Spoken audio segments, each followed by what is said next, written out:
Foster. Let's see what she has to say.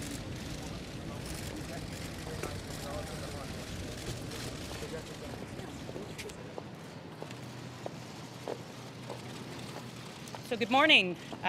Following the general election results and the mandate given to us by the people of Northern Ireland, we have been in discussions with the Conservative and Unionist Party as to how we can support the minority Conservative government in Parliament. Today, we have reached an agreement with the Conservative Party on support for government in Parliament. This agreement will operate to deliver a stable government in the United Kingdom's national interest at this vital time.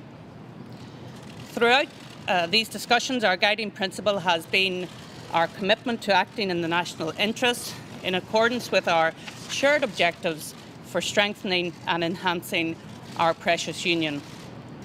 In concluding this wide-ranging agreement, we have done so on the basis of advancing the security of our nation, building prosperity for all, and supporting an exit from the European Union that benefits all parts of the United Kingdom.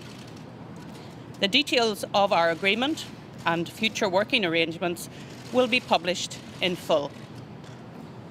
As part of our policy agreement, both parties have agreed that there will be no change to the pensions triple lock and the universal nature of the winter fuel payment across the United Kingdom.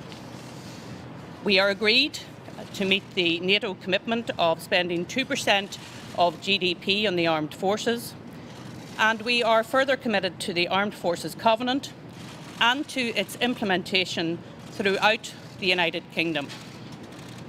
Following our discussions, the Conservative Party has recognised the case for higher funding in Northern Ireland, given our unique history and indeed circumstances over recent decades.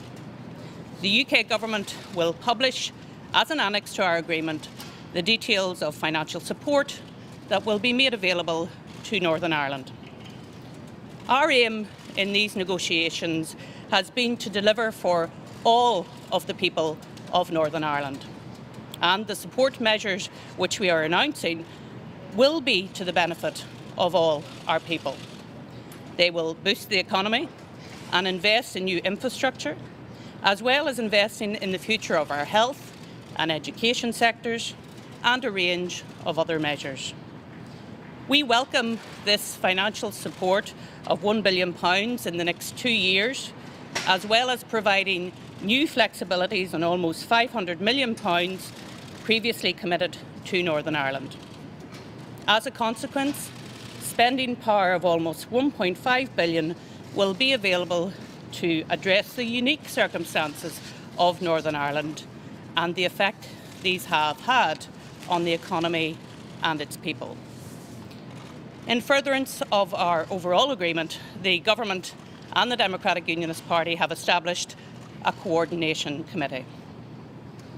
This agreement will remain in place for the length of the Parliament, and after each parliamentary session, both parties will review the aims, principles and implementation of the agreement. I want to personally thank the Prime Minister and her negotiating team for the spirit in which these discussions have been conducted. I particularly want to acknowledge and pay tribute to the two men standing beside me, the Right Honourable Nigel Dodds and the Right Honourable Sir Geoffrey Donaldson MP, for their efforts. I want to thank other party colleagues and indeed our parliamentary party who will be to the fore in working these new arrangements. Today we have reached an outcome that is good for the United Kingdom, good for Northern Ireland, and allows our nation to move forward to tackle the challenges ahead.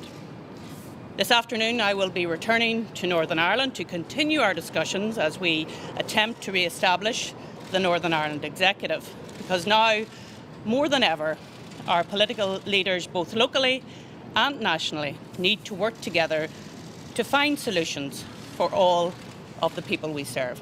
Thank you very much.